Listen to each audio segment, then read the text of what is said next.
የአፕቲቲዩድ ጥያቄ ነው። ብዙ ጊዜ እንደዚህ አይነት ጥያቄዎች ኢንትራንስ ላይ ይጠይቃሉ። ሁለት ኳንቲቲዎች አሉ ኤ እና ቢ። ኤ ይሄ ነው፣ ቢ ደግሞ እቺ ነች። ከሁለቱ የትኛው ይበልጣል ነው። ቢ እንዴት እንደማደርገው ቱ ዘ ፓወር ኦፍ 12ን ኤ ላታለሁ። ኤ ፕላስ ኤ ፕላስ ኤ ፕላስ ኤ ስንት ይሆናል? 4 ኤ ይሆናል አይደለም? ስለዚህ 4 ታይምስ ኤን ማን ያልነው ቱ ዘ ፓወር ኦፍ 12 አይደለም? ስለዚህ እንደዚህ ያደርጋለሁ። 4 ማለት ደግሞ 2 ስኩዌር ነው አይደለም? ታይምስ ቱ ዘ ፓወር ኦፍ 12። ስለዚህ አሁን ማባዛት ነው። ስለዚህ 2 ነው አይደለም?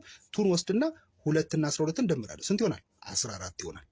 ያዙልኝ። ይሄኛው ቱ ዘ ፓወር ኦፍ 14 ነው ማለት ነው። ኤት ዘ ፓወር ኦፍ 12 ደግሞ ኤት ዘ ፓወር ኦፍ 12 ማለት ደግሞ ቱ ዘ ፓወር ኦፍ 3 አይደለም? ታይምስ እዚህ ጋር ስንት አለ? 12። ይሄ እንደዚህ ሲሆን ደግሞ ታደርጋላችሁ ቱ ዘ ፓወር ኦፍ 3 ጊዜ 12 36 ነው። አያችሁት? ይሄኛው ቱ ዘ ፓወር ኦፍ 36 ነው። ይሄ ደግሞ ቱ ዘ ፓወር ኦፍ 14 ነው። የትኛው ይበልጣል? ቢ ይበልጣል አይደለም? ስለዚህ ቢ ኢዝ ግሬተር ዛን ኤ ነው ማለት ነው መልሱ።